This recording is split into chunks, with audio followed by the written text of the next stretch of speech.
नमस्कार दोस्तों आज के वीडियो में हम एंड्रॉयड मोबाइल के चार्जर को रिपेयर करना आपको सिखाने वाले हैं। दोस्तों इस वीडियो को देखने के बाद आपके पास किसी भी प्रकार का चार्जर हो, उस चार्जर को आप इजी घर पर ही रिपेयर कर सकते हैं। इसके लिए आपको ये वीडियो पूरा देखना पड़ेगा। चलिए तो वीडियो करते हैं स्टार्ट। दोस्तों आप देख सकते हैं हमारे पास अमानी कंपनी का चार्जर है।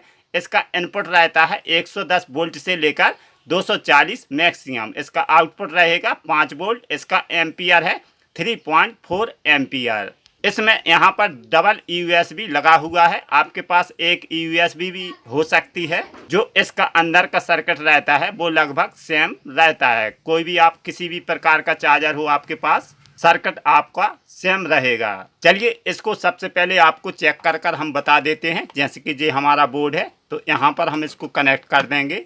यहाँ पर हम इसमें यूएसबी लगा देंगे। तो मैंने लगा, चलिए ये रहा हमारा मोबाइल। इसमें यहाँ पर हम कनेक्ट कर देंगे। तो आप देख सकते हैं कोई भी इसमें चार्जिंग नहीं आ रही। चलिए इसमें हम दूसरा चार्जर लगाएंगे। जैसे कि ये हमारे पास दूसरा चार्जर है तो इसको हम यहाँ पर कनेक्ट कर देंगे। तो यहाँ पर हम इसको लगा देंगे।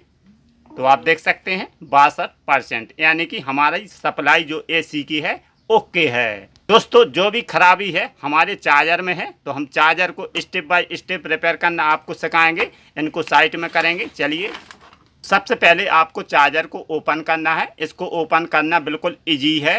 ये दोस्तों आराम से खुल जाता है। जो इस सामने जो कैप है यहाँ पर आप थोड़ा पेंचकस का मदद लेंगे तो ये ओपन हो जाएगा। इसे खोलने के लिए आपको ओपनर की ज़रूरत पड़ेगी या आप पेंचकस भी ले सकते। तो यहाँ पर फंसाएंगे, ये आराम से निकल जाता है। अगर आपके पास ब्रांड कंपनी का है तो उसे खोलने में मुश्किल पड़ जाता है।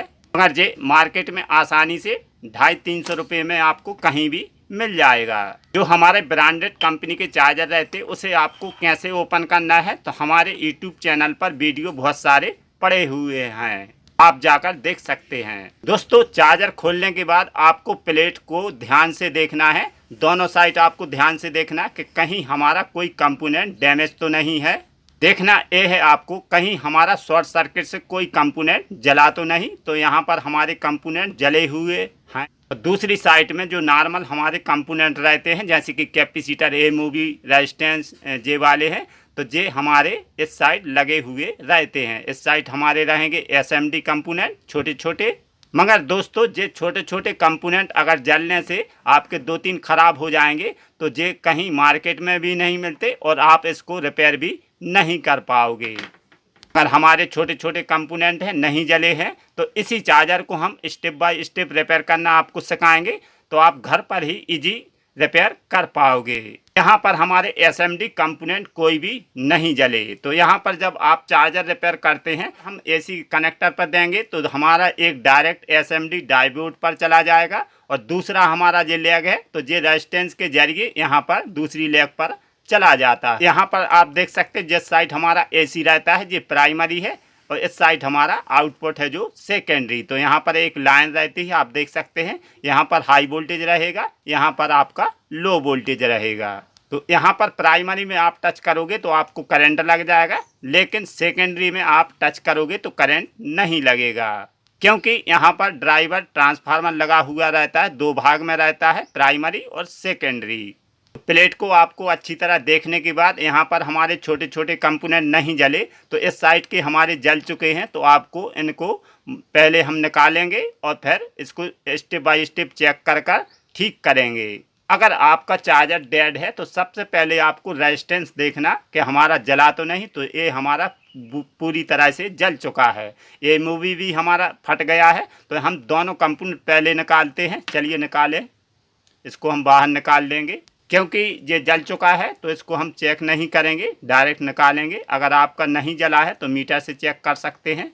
तो इस प्रकार इसको बाहर आराम से हम निकाल लेंगे। तो ये रहा दोस्तों हमारा रेजिस्टेंस, आप देख सकते हैं। ये हम 10 ओम्स का लगा सकते हैं, इसमें 2.2 ओम्स भी लगा सकते हैं। चलिए एमओवी भी निकालते हैं। ये भी हमारा फट गया है, हाई वोल्टेज आने पर ये फटा है सामान। देख सकते हैं 2 कंपोनेंट हमारे जल चुके हैं। तो इनको हम न्यू डालेंगे। पहले न्यू डालने से पहले हम इसको देखेंगे कहीं हमारी शॉर्टिंग तो नहीं। अगर शॉर्टिंग होगी तो ये दोबारा जल जाएंगे। सबसे पहले आपको ब्रिज रेक्टिफायर पर SMD डायोड है इसको चेक करना कहीं हमारा शॉर्ट तो नहीं। तो ये यहाँ पर भी करना कैपेसिटर पर कोई शॉर्टिंग तो नहीं। चलिए हम SMD डायोड चेक करते हैं। तो इसको किस प्रकार चेक करते हैं, तो आपको एक मीटर लेना पड़ेगा। मीटर को ले जाइए बजर मोड पर।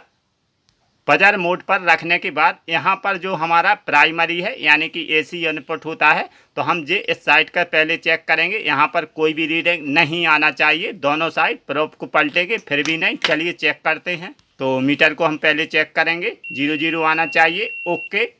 इसके बाद तो पहले हम AC इनपुट चेक करेंगे, तो यहाँ पर कोई भी रीडिंग नहीं आना चाहिए। तो मीटर पर ध्यान दीजिए, कोई भी रीडिंग नहीं। प्रोब को हम पलटेंगे, पलट के भी कोई भी रीडिंग नहीं, यानी कि इस साइड का हमारा ओके है। अब इस साइड देखेंगे हम, जहाँ पर हमारा DC आउटपुट होता है, तो एक साइड आपकी रीडिंग, एक साइड कुछ भी नहीं। तो एक साइड रीडिंग मिलना चाहिए। तो इस साइड हमारी दोस्तों रीडिंग आ रही। अगर हम प्रोब को पलटेंगे तो कोई भी रीडिंग नहीं आना चाहिए। तो मीटर पर ध्यान दीजिए, तो यहाँ पर कोई भी रीडिंग नहीं, यानी कि हमारा SMD डायोड ओके है, इसमें कोई भी शॉर्टिंग नहीं। और ये हमारा ओके है। ये हमारा कैपेसिटर है, ये भी इसी प्रकार चेक करना है। एक साइड रीडिंग, एक साइड कुछ भी नहीं। तो एक साइड कुछ भी नहीं, इस साइड रीडिंग आएगी आपकी। तो मीटर पर ध्यान दीजिए, ओके। यानी कि हमारी प्राइमरी में कोई शॉर्टिंग नहीं। हमारे ये दोनों कंपोनेंट जलने से चार्जर हमारा डेड पड़ा है। तो हम दोनों को न्यू डालेंगे। दोस्तों आपको रेजिस्टेंस डालना है 10 ohms का हाफ वाट में। ये फीज का काम करता है। अगर आपके पास ये नहीं तो आप 2.2 ohms का भी डाल सकते हैं, या आपके पास कोई सर्किट जे पड़ा हो तो उसमें से भी निकाल कर डाल सकते हैं। तो चलिए हम इसको लगाते हैं। तो यहाँ पर हम लगा देंगे। दोस्तों इस रेजिस्टेंस में कोई माइनस प्लस नहीं रहता, किसी भी आप डायरेक्शन में इसको लगा सकते हैं। तो यहाँ पर इसको लगा देंगे। इसको लगाने के बाद यहाँ पर हम सोल्डरिंग कर देंगे अच्छी तरह से। तो दोनों लेग पर करना है आपको। चलिए अब इसमें हम लगाएंगे MOV। चलिए दोस्तों हम इसमें MOV लगाएंगे। इससे लगाने से आपको प्रोटेक्शन मिल जाती है। हाई वोल्टेज आने पर हमारा ये शॉर्ट सर्किट कर देगा और हमारा ये रेजिस्टेंस ओपन हो जाएगा। अगर ये MOV नहीं लगा होता तो ये पूरा बेकार यानी कि ख़राब चार्जर हो जाता, कहीं भी रिपेयर नहीं होता। ये हमारा AC पर लगता है, यानी कि पैरेलल में लगता है कि आपका हाई वोल्टेज आने पर ये शॉर्ट सर्किट बनाएगा, तो हमारा आगे डैमेज नहीं होता है। तो चलिए मैंने ये इसको लगा दिया।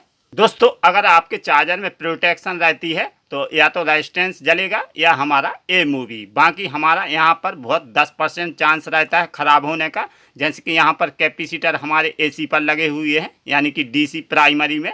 ये हमारे सेकेंडरी आउटपुट पर 2 कैपेसिटर रहते हैं। अगर आपका हाई वोल्टेज आएगा तो सबसे ज़्यादा आपका रेजिस्टेंस ओपन होगा, या आपका MOV शॉर्ट होगा, या आपका जे यहाँ पर SM डायोड रहता है जे भी शॉर्ट हो जाता है। 3 कंपोनेंट 90% शॉर्टिंग आती है। तो जे आप घर पर ही इनको इजी आराम से रिपेयर कर लोगे। बाकी यहाँ पर आपके छोटे छोटे SMD अगर ख़राब हो जाते हैं तो आप चार्जर रिपेयर नहीं कर सकते। तो चलिए इसको हम चेक करते हैं। यहाँ पर हम दोनों ये AC लगा देंगे, हमारी जो लेग हैं। तो यहाँ पर हम न्यूट्रल और फेस दोनों लगा देंगे। चलिए इसको हम खुले में ही चेक करेंगे। तो यहाँ पर पहले हम आउटपुट वोल्टेज देखेंगे ताकि हमारे 5 वोल्ट आ रहा है। इसके बाद हम इसमें मोबाइल चेक करेंगे। चलिए हम पावर देते हैं। तो मैंने इसको पावर दे दिया। आप देख सकते हैं हमारा ये हरे कलर का इंडिकेटर ऑन हो गया, यानी कि हमारा चार्जर ओके है। चलिए इसके आउटपुट वोल्टेज देखते हैं। तो मीटर को हम ले जाएंगे 20 वोल्ट DC पर। DC पर रखने के बाद यहाँ पर एक हम ग्राउंड लगा देंगे, एक हम यहाँ पर चेक करेंगे। तो 5 वोल्ट हमारा आउटपुट रहेगा। तो आप देख सकते हैं 5 वोल्ट 26 पॉइंट, यानी कि हमारा चार्जर ओके हो गया है। अब इसमें हम मोबाइल चेक करेंगे। चलिए इसको बंद करते हैं। इसमें हम डाटा केबल लगा देंगे। तो यहाँ पर हम इसको लगाएंगे। तो इस प्रकार आप लगा देना। तो यहाँ पर अब इसको हम पावर देते हैं। तो मैंने पावर दे दिया। यहाँ पर LED हमारी ग्लो हो गई। इसको हम चार्जर को चेक करेंगे। तो यहाँ पर हम मोबाइल कनेक्ट करेंगे। तो आप देख सकते हैं 60%, यानी कि हमारा चार्जर ओके हो गया। चलिए इसको निकाल कर दोबारा लगाते हैं। तो ये हमारा चार्जर निकाल दिया। अब इसको हम कनेक्ट करेंगे तो आप देख सकते हैं 61%, यानी कि अभी 60 था तो 61 हो गया, यानी कि हमारा ये फास्ट चार्जर है।